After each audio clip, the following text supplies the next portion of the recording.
दर्शकवृन्द नमस्कार। कार्यक्रम परिवर्तन सम्भव छको यो श्रृङ्खलामा यहाँलाई हार्दिक स्वागत छ। यस कार्यक्रममा हामीले विभिन्न क्षेत्रमा उदाहरणीय कार्य गर्नुभएका व्यक्ति तथा सङ्घ संस्थाका गतिविधि समेट्दै आएका छौँ। आजको अङ्कमा कृषि तथा पशुपालनका क्षेत्रमा उदाहरणीय कार्य गरिरहेको जानकी एग्रो प्रोडक्ट तथा एग्रो फार्मका बारेमा तयार पारिएको सामग्री प्रसारण गर्नेछौँ।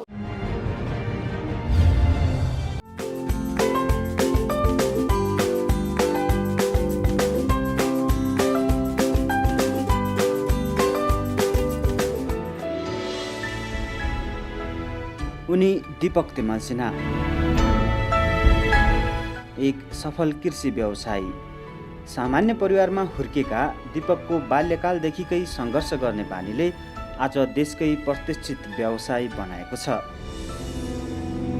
उनको सङ्घर्षको यो यात्रामा सहयात्री बनेकी छिन् जानकी तिमल सिन्हा।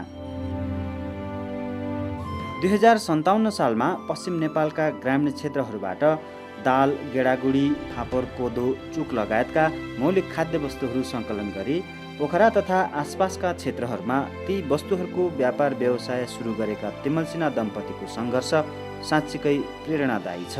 त्यतिखेर त मान्छे पश्चिम सुन्न पनि चाहँदैन थियो, जानेको त पुरै छोडिदिनु, सुन्न पनि चाहँदैन थियो। तर पनि मैले के साहस राखेँ भने म यदि केही गर्नु छ भने मैले जानुपर्छ। त्यहाँनिर म डराउनु हुन्न, किनकि म पछि पर्छु। यदि डराएँ भने त्यो कुरालाई सुनेकै आधारमा मैले डराएँ भने म पछि पर्छु भनेर मैले रुकुम, रोल्पा अनि प्युठान, सल्यान जस्ता जिल्लाहरूमा टिमुर, भाङ, चुकहरू उत्पादन हुन्थ्यो। त्यहाँको त्यो उत्पादनले बजार पाइराखेको थिएन। ती उत्पादनहरूलाई चाहिँ मैले खरिद गर्ने क्रम गरेँ, खरिद गर्न सुरुवात गरेँ। सुरुवात गरेपछि त्यो सुरुवात सँगसँगै मैले त्यो काम पनि लगभग 6 महिना जति गरेँ। 6 महिनामा त म एउटा स्टेजमा पुगिसकेको थिएँ। गाउँका उत्पादन सहरमा बेच्नु साँच्चीकै चुनौती थियो त्यतिखेरको समयमा। तर दीपकले हार मानेनन् र सङ्घर्ष गर्दै गए। त्यति सजिलो थिएन, धेरै कठिन परिस्थिति थियो। तर पनि त्यस्तो परिस्थितिका बावजुद पनि सङ्घर्ष गर्दै गइयो र सबै आम उपभोक्ताहरूलाई चाहिँ यो राम्रो छ, आफैमा राम्रो छ भन्ने कुरालाई बुझाउनेतिर लागियो र बुझाउँदै आज यो एग्रो प्रोडक्टलाई पनि यहाँसम्म ल्याइएको छ। सुरुवातका दिनमा सामानहरू सङ्कलन गर्दा नगदमै कारोबार गर्नुपर्दाका समस्या र आज 10 वर्षको मेहनत पश्चात सबैको विश्वास जित्न सफल भएको अवस्था साँच्चीकै उदाहरणीय छ।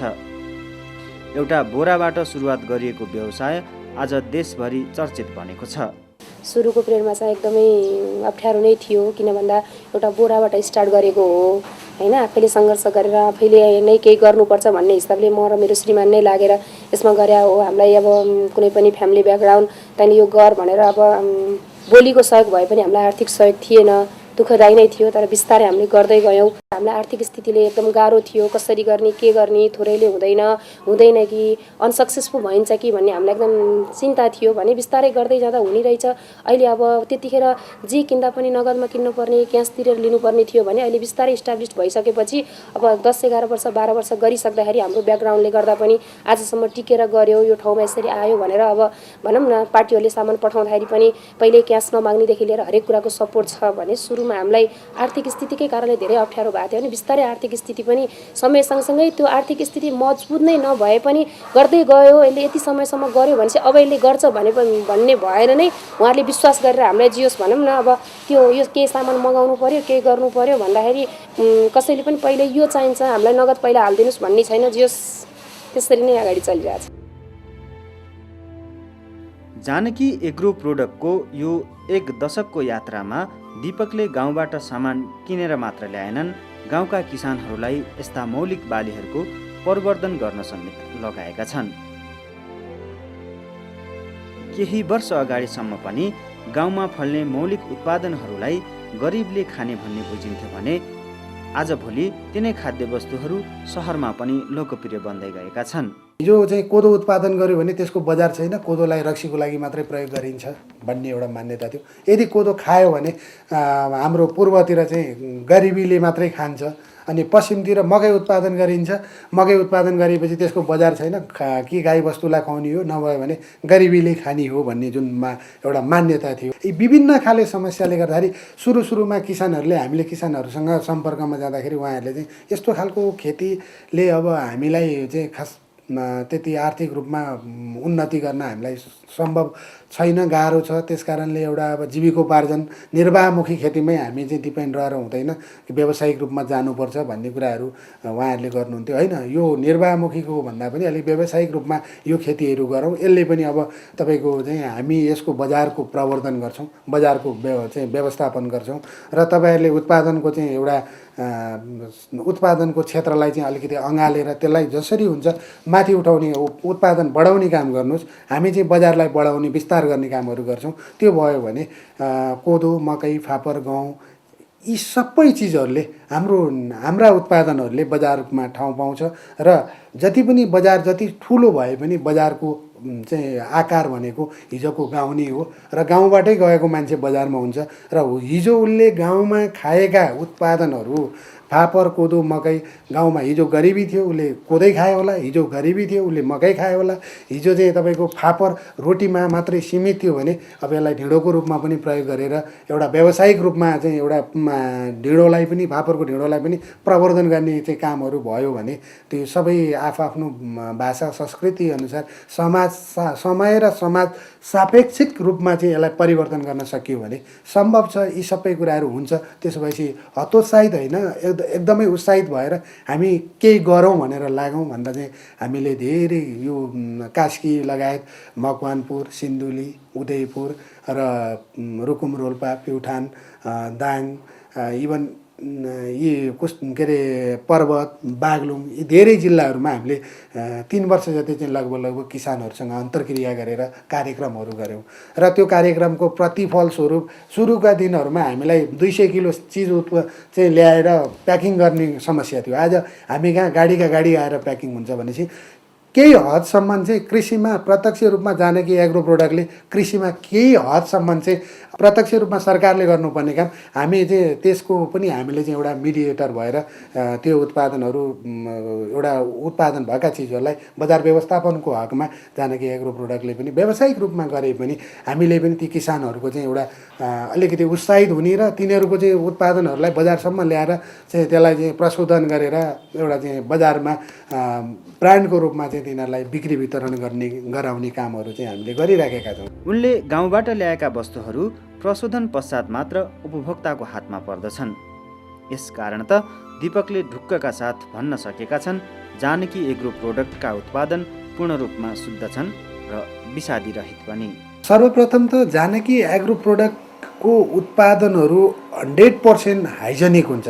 यसमा हामी एकदम कन्फिडेन्स भएर भन्छौँ, यस अर्थमा कि हामीले हाम्रा कार्यक्रमहरूलाई आम कृषिमा लागेका आम किसानहरूसँग यो कार्यक्रमहरू लैजाँदाखेरि उहाँहरूसँग पहिल्यै नै हामीले के सम्झौता गर्छौँ भने तपाईँहरूले जुन प्रोडक्टहरू हामीलाई दिनुहुन्छ त्यो प्रोडक्टहरू चाहिँ विषादी रहित हुनु पर्यो।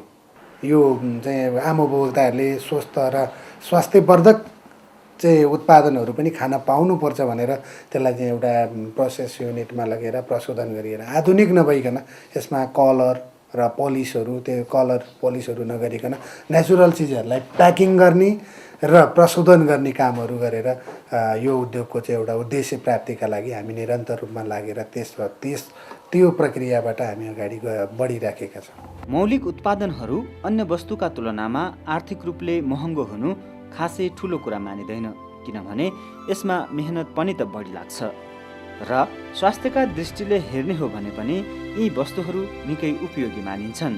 पहिला सुरुमा चाहिँ मूल्यका कुराहरू लिएर चाहिँ डिलिङ गर्नु पर्थ्यो भने अहिले चाहिँ किनभने जानकी एग्रो प्रोडक्टको उत्पादन भनेको होइन उसको चाहिँ एउटा 100% हाइजेनिक हुन्छ र क्वालिटीको प्रोडक्ट उसले उत्पादन गर्छ भन्ने कुरा एउटा ब्रान्ड इस्टाब्लिस भएको हुनाले पश्चिमाञ्चल क्षेत्रमा त्यो चाहिँ ब्रान्ड एउटा इस्टाब्लिस भएको हुनाले अब चाहिँ कन्ज्युमरसँग त्यसलाई चाहिँ एउटा के भन्छ मूल्यको कुरालाई लिएर हामीले चाहिँ अहिले बार्गेनिङ गर्न डिस्कस गर्न पर्दैन, किनकि अब भनेको चाहिँ सर्भिसका कुरा र चाहिँ डेली सर्भिसका कुरा भयो, अनि त्यहाँबाट चाहिँ कन्टिन्यूका कुराहरूलाई लिएर अब डिस्कस गर्ने समयमा पुगिसकेका छौँ। आम उपभोक्ताको जे इच्छा छ त्यो इच्छालाई नै सबैभन्दा पहिला अगाडि सारेर उहाँहरूको चाहिँ इच्छा अनुरूप नै मैले चाहिँ यो प्रोडक्टलाई विस्तार गर्दै लग्ने क्रममा अब आजको डेटमा त तपाईँको एग्रो प्रोडक्टमा मूल्यका कुरा त धेरै कम भइसकेका छन्। जानकी एग्रोले एकातिर ग्रामीण किसानका उत्पादनहरूलाई बजारसम्म ल्याएर गाउँ गाउँमा रोजगारी सिर्जना गरेको छ भने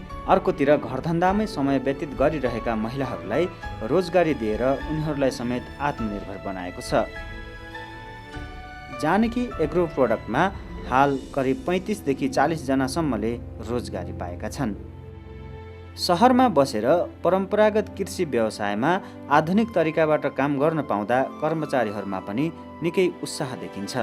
बिल्कुलै रमाइलो छ, किनभने यो फरक सेक्टर भएको कारणले नै रमाइलो अनुभूति भइरहेको छ। काम त सामान्यतया जहाँसुकै गर्न सकिन्छ, अरू धेरै कमन कामहरू छन्, तर पनि यो बिल्कुल एउटा बजारको एरियामा बसेर परम्परागत कृषिलाई नयाँ तरिकाबाट र नयाँ जोस र जाँगरको हिसाबले पनि यो बिल्कुलै इन्ट्रेस्टिङ, एउटा पर्सनल रूपमा पनि मेरो इन्ट्रेस्टिङ विषय बनेको छ र यसलाई चाहिँ फरक तरिकाबाट सबैले मन मारेको, सबैले चाहिँ यसलाई हेला गरेको पेसालाई फरक तरिका हिम्मत र साहसको साथमा एउटा पोखराको बजारमा बसेर यसलाई गरिराखेको हुँदा यो काम गर्दाखेरिमा चाहिँ र यो संस्थामा यो प्रकारको काम गर्दाखेरिमा मलाई छुट्टै प्राउड फिलिङ हुन्छ। कामले काम सिकाउँछ, मनमा केही गर्नु छ भन्ने भावना बोकेर हिँडेको मान्छेमा सिर्जनाको कमी हुँदैन। हामीले जुन काम गरिराखेका थियौँ त्यसबाट आउने हामी दाल गेडागुडी बनाउने क्रमहरूमा जुन धुलोहरू आउँथ्यो त्यो धुलोहरू र मेटेरियलको धुलोहरूलाई चाहिँ हामीले त्यो ढुटोको रूपमा हाम्रोमा उत्पादन हुन्थ्यो। त्यो ढुटोहरू हामीले बङ्गुर फार्मलाई दियौँ, केही समय कतिपय हामीले चितवनतिर पनि पठायौँ। चाहिँ व्यवसायले के कुरा बुझायो भने एउटा यत्रो ढुटोहरू छ हैन, दालहरूको धुलोहरू छ हामीसँग भनेपछि हामीले 2टा भैँसी पालेर दुध खाने हो भने त हामी पनि स्वस्थ भइन्छ भने सुरुको पोइन्ट भनेको हामी 2टा भैँसी किनेर लिएर आएर मैले आफ्नो पर्सनल घरको लागि भनेर 2टा भैँसी किनेर लिएर आएर सुरुवात गऱ्यौँ। एउटा किने भए नि हुन्थ्यो, अलि महत्त्वकाङ्क्षी भएको हुनाले होला सायद, त्यो भएर 2टा भैँसी किन्यौँ। 2टा भैँसी किनेर लिएर आएर घरमा त्यो दुध खान सकेनौँ। नसकेपछि 2-3 जना यहाँ वरिपरि छिमेकीलाई हामीले 2टा दुध दियौँ। त्यो दुधलाई चाहिँ हामीले उहाँहरूलाई बेच्यौँ हैन, ठेक्का जस्तो 1 लिटर दुध दिनको 3-4 जनालाई गरेर 3-4 लिटर दुध हामीले दिनमा दिन्थ्यौँ। दिँदै जाँदाखेरि 10 दिनमा उहाँहरूले दुध लगाएर खाएपछि त्यहाँको दुध त बेसरी राम्रो रहेछ भनेर उहाँहरूले मार्केटिङ गरिदिनु भयो र मार्केटिङ गरेपछि अनि फेरि अरू पनि हामीलाई पनि दिनुहोस् तपाईँ कहाँको दुध राम्रो छ अरे भनेर भन्दै आउनुभयो। आएपछि त्यही बेसलाई त्यसैलाई आधार मानेर हामीले ठिक छ कस्टमर भनेको भगवान मान्ने मान्छे हौँ हामी त, त्यो भगवानलाई घरसम्म आइसकेपछि त किन उसलाई पूजा नगर्ने, उसलाई किन विश्वास नगर्ने हो, यो आधारमा चाहिँ अनि त्यस पछाडि क्रमशः थप्दै गयौँ। व्यावसायिक रूपमा लाग्छौँ, यसलाई चाहिँ ठुलो प्लानिङ गरेर होमवर्क गरेर हामी यो क्षेत्रमा आएका होइनौँ। किनभने व्यावसायिक रूपमा एउटा व्यवसाय गरिराखेका थियौँ र अचानक आफ्नो घरको लागि सुरुवात भयो, घरबाट हुँदै टोल छिमेक टोल हुँदै अहिले लगभग पोखराभरि नै चाहिँ लगभग के भन्छ जानकी एग्रो फार्मको दुध भनेको क्वालिटीको छ। हामीले 2 वर्षमा यो छोटो समयमा जानकी एग्रो फार्मको एउटा दुधको क्वालिटीलाई एउटा चाहिँ ब्रान्डको रूपमा इस्टाब्लिस गरिसक्यो। दीपक तिमल सिन्हा आज एक कृषि व्यवसायी मात्र नभई सफल पशुपालक कृषक पनि बनेका छन्। यति बेला उनी कृषि र पशुपालन व्यवसायलाई सँगसँगै अगाडि बढाउने योजनामा तल्लिन्छन्। सफलताको पहिलो खुड्किलो पार गरिसकेर यसको विस्तारका क्रममा छन् र यति बेला पशुपालनका लागि आवश्यक अन्य पूर्वाधार निर्माणमा जुटेका छन्। व्यवस्थित पशुपालनका लागि आवश्यक आधारभूत कुराहरू निर्माण गरेका छन् भने कतिपय पूरा गरेर यसलाई आधुनिकीकरण र थप व्यवस्थित बनाउँदै लगिरहेका छन्। 32 रोपनी क्षेत्रफलमा सुरु गरिएको व्यवसाय अनपेक्षित रूपमा बढ्दै गएको छ। स्थापनाको 2 वर्षमा 124वटा भैँसीका लागि गोठको व्यवस्थापन गर्न सकिएको छ भने फार्मबाट निस्किने गोबरको व्यवस्थापनका लागि 60 घनमिटरको ट्याङ्की निर्माण गरी गोबर ग्यास प्लान्ट समेत सञ्चालनका क्रममा रहेको छ र पशु आहारका लागि आवश्यक घाँसको समेत व्यवस्थापनका लागि पहल भइरहेको छ। अहिले हामीसँग यो क्षेत्रफल भनेको जम्मा 32 रोपनी हो 32 रोपनीमा हामीले 8 रोपनी चाहिँ यो कन्स्ट्रक्सन र यसको यो सबै कन्स्ट्रक्सनदेखि लिएर पालेर अब आवास क्षेत्र र अनि त्यस पछाडि बायोग्यासको लागि 8 रोपनी छुट्याएका छौँ। 24 रोपनी चाहिँ हामीसँग घाँसको लागि छ। अब यसमा पनि हामीले गोठ विस्तार गऱ्यौँ भने फर्म विस्तार गर्ने हाम्रो योजना छ। योजना अन्तर्गत अब यही एरियामा चाहिँ हामीले फर्म विस्तार गऱ्यौँ भने हामीले घाँसको लागि चाहिँ अरू 50देखि 100 रोपनी अरू लिजमा लिने त्यो चाहिँ प्लानिङ पनि गरिराखेका छौँ। उनको फार्मबाट दैनिक करिब 700 लिटर दुध उत्पादन भइरहेको छ। यो सबै स्थानीय रूपमा खपत हुँदै आएको छ। स्थानीय तमै दुधको माग पुरा गर्न नसकेको अवस्थामा मूल्य नपाएर अर्थात् खपत नभएर बजारसम्म पुर्याउनु परेको छैन। हाम्रो दुध हाम्रो उत्पादन लिएर गएर खानुभयो, खाइसकेपछि चाहिँ उहाँहरूलाई होइन साँच्चै जानकीले केही दिन खोजेको रहेछ है भनेर उहाँहरूलाई आदत पर्दै गएपछि अहिले जस बजारको लागि एकदम दुध उत्पादन भएको दुधले पुगिरहेको छैन, तर बिक्री जति पनि छ। यदि बजारमा क्वालिटीको दुध उत्पादन राम्रो क्वालिटीको र सरसफाइ गरेर स्वास्थ्यवर्धक दुध उत्पादन गरेर बजारमा पुर्याइयो र आम उपभोक्ताहरूलाई एउटा उहाँहरूको मन जितियो, उहाँहरूको विश्वास जितियो भने पक्कै पनि यो दुध व्यवसायको चाहिँ बजार चाहिँ यति ठुलो छ कि यस क्षेत्रमा आएपछि मैले नै जाने। हामीले जति उत्पादन गरेका छौँ, हामीले अहिले पोखराको मागको यो हाम्रो चाहिँ उपभोक्ताहरूले मागेकोमा हामीले लगभग टेन्टेटिभ 70% मात्रै सप्लाई दिन सकेका छौँ। हामीले त्यसलाई मात्रै चाहिँ उत्पादन गरिराखेका छौँ भनेपछि यसको दुधको माग चाहिँ एकदमै धेरै छ।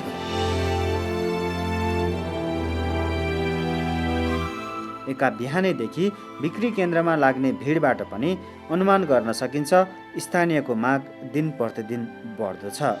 त्यही अब आज अलिक चाँडै भएछ के अरे, आधी घन्टाभन्दा अलिक बढी भयो। घर नजिक यताउति पनि पाइन्छ, तर चाहिँ यहाँको अब दुध खाइरहेको मान्छेले बाहिरको दुध मुख लाग्दैन अहिले। एकदम अब घरको परिवारहरूले अन्तको दुध मुस्लिम मन पराउँदैन। त्यसो भएको हुनाले हामीले अब टाढा भए पनि आएर चाहिँ अब लाइनमा बसेर भए पनि यहीँबाट लाने गरिएछ।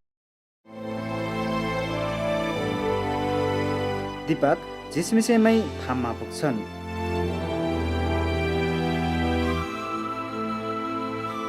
जहाँ कर्मचारीहरूले दुध दुहिरहेका हुन्छन्।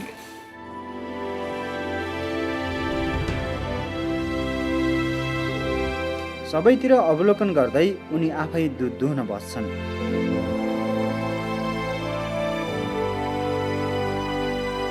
जसले उनको पेसाप्रतिको सम्मान र लगावलाई दर्शाएको छ नै सफलताका लागि आफै सङ्घर्षको मैदानमा उत्रिनुपर्छ भन्ने कुराको उदाहरण समेत बनेका छन्। उनको यो सङ्घर्ष व्यावसायिक सफलताको कडी मात्रै बनेको छैन, सफलता प्राप्तिका लागि निरन्तरको प्रयाससँगै त्यसमा भिज्नुपर्छ भन्ने दर्शाएको छ।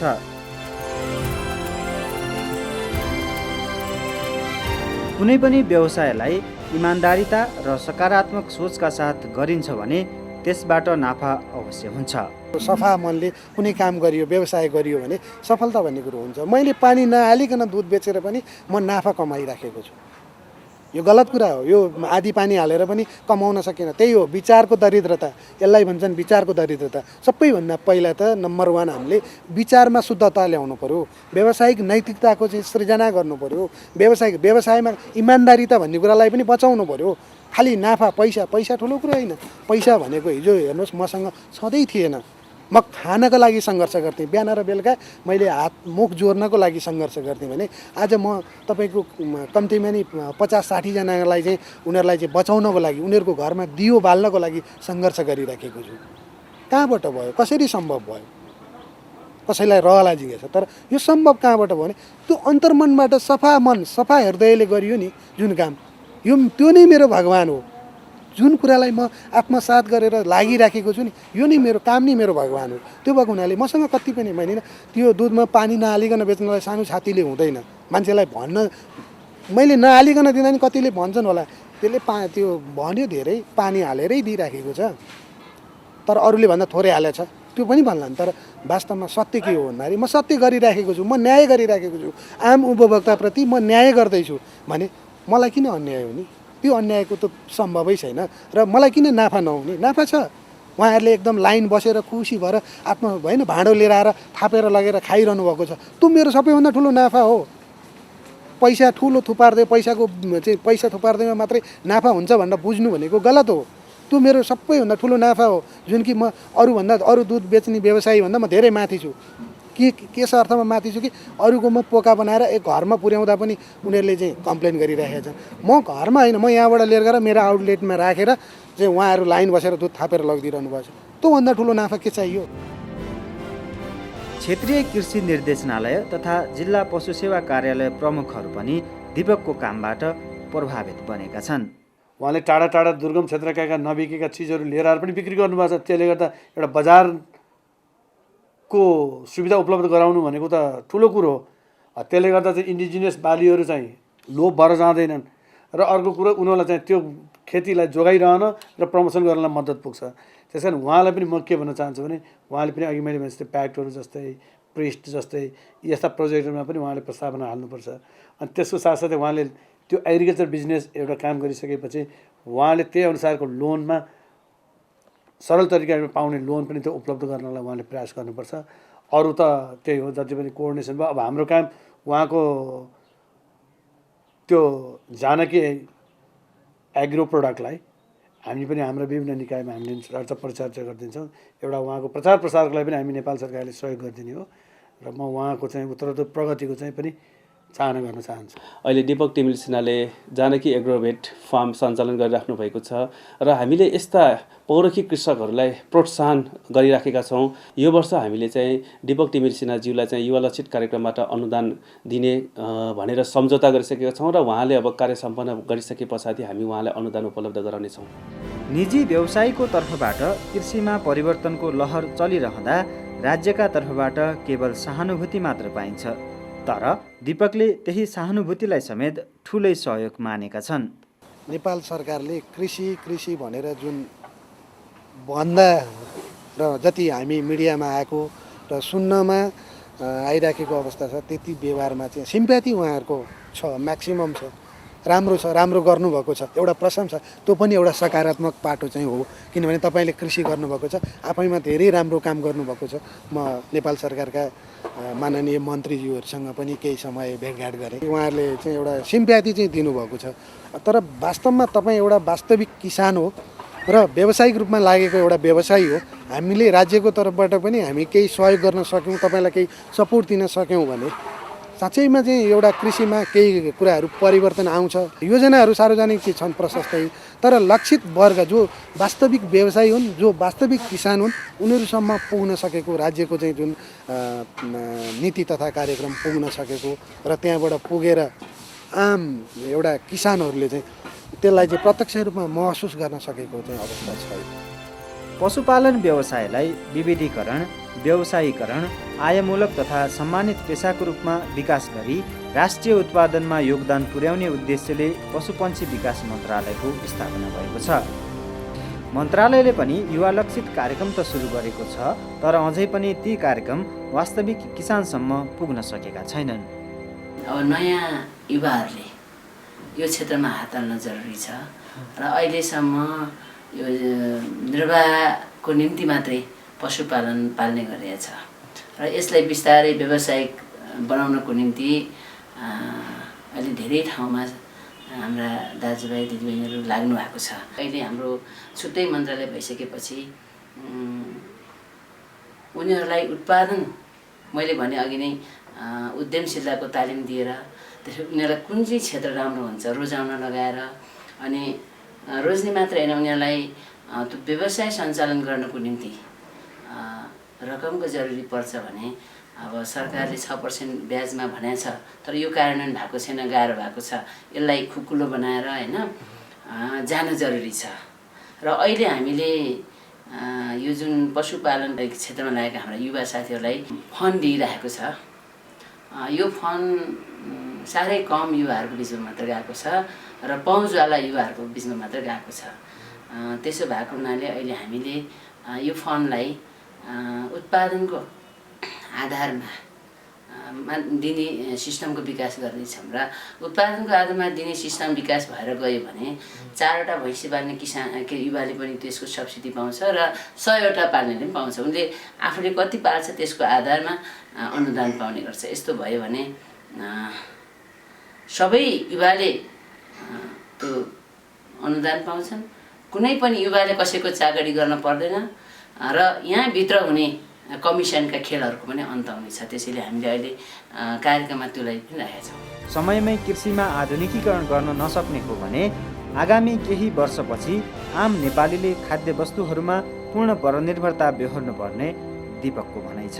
राज्यले अझै पनि नीति तथा कार्यक्रम केही प्रभावकारी नीति तथा कार्यक्रम ल्याएर सम्बोधन गर्न नसक्ने हो भने यो देशले अबको 10 वर्ष पछाडि हामीले पैसा खान मिल्दैन। त्यो भएको हुनाले उत्पादन हामीसँग नहुन पनि सक्छ, किनकि सहर वरिपरिका जग्गाहरू प्लटिङले सिद्धिसकेको छ र गाउँका जग्गा सबै विदेशी क्रमले चाहिँ बाँचिसकेको छ। त्यसो भएको हुनाले यो कुरालाई अब जतिसक्दो चाँडो जतिसक्दो चाहिँ हामीले छिटो नै यसलाई चाहिँ समयमै राज्यले र हामी जस्तो एग्रो प्रोडक्ट क्षेत्रमा लागेका एग्रो प्रोडक्ट व्यवसायीहरूले यसलाई चाहिँ अलिकति किसानलाई चाहिँ आत्मविश्वासका साथ काम गर्यो भने सफल भइन्छ भनेर र राज्यले पनि त्यही खालको नीति तथा कार्यक्रम बनाएर सहुलियतपूर्ण ऋणका कुराहरू छन् र ती सहुलियतपूर्ण ऋण पनि किसानहरूको अब त्यो गाउँको जग्गाको खासै भ्यालु हुन्न र बैङ्कहरूले नदिइराखेको अवस्था छ। त्यस कारणले यो कुरामा अलिकति राज्यले सचेत भएर युवाहरूलाई राजनीतिमा होइन, तिमीहरू व्यावसायिक रूपमा आउनुपर्छ र तिमीहरूले यो देशका तिमीहरू भविष्यका कर्णधार हौ, भविष्य तिमीहरू हौ भनेर सोच्ने हो भने त्यही खालको नीति तथा कार्यक्रम लिएर आएर युवाहरूलाई सबैभन्दा पहिला युवालाई सम्बोधन गर्नुपर्छ। युवाहरूले पनि के बुझ्नु पर्यो भने सकारात्मक सोचका साथ हामी पनि यो देश यो राज्यले हामीलाई 50,000 दियो भने त्यो 50,000बाट हामीले 50 लाख बनाउनु पर्छ भनेर लाग्नु पर्यो सकारात्मक सोचका साथ। र राज्यले पनि त्यसलाई चाहिँ त्यो पैसा अनुदान या ऋणै दिए पनि त्यसलाई चाहिँ मोनिटरिङ गर्नु पर्यो। दीपक एक सफल व्यवसायी त हुन् नै, साथै उनी विभिन्न सङ्घ संस्थाहरूमा समेत आबद्ध भई सेवारत रहेका छन्। कसैले केही गरिदेलान् कि भनेर अरूको मुख ताकेर बस्यो भने कहिल्यै प्रगति गर्न सकिँदैन। सुरुवात आफैबाट गर्नुपर्छ, सफलता आफ्नै हातमा छ। उठ्नुपर्छ, जुट्नुपर्छ, लाग्नुपर्छ, परिवर्तन सम्भव छ। दर्शकवृन्द, यदि कुनै पनि कामलाई इमान्दारिताका साथ मनबाट गरिन्छ र त्यसमा निरन्तरता रहन्छ भने उक्त कार्य पक्कै पनि सफल हुँदो रहेछ। पोखराका तिमिल सिन्हा दम्पतिले गरेको यस उदाहरणीय कामबाट पक्कै पनि तपाईँ हामीमा ऊर्जा मिलेको छ भन्ने हामीले विश्वास लिएका छौँ र आज युवा पिँढीले दीपक र जानकीबाट पाठ सिक्नुपर्ने देखिन्छ। हवस् त, आजका लागि हाम्रो निर्धारित समय सकिसकेको छ। आगामी साता अन्य नयाँ सामग्रीका साथ उपस्थित हुने नै छौँ। तबसम्मका लागि म लगायत सम्पूर्ण टिमलाई बिदा दिनुहोस्। नमस्कार।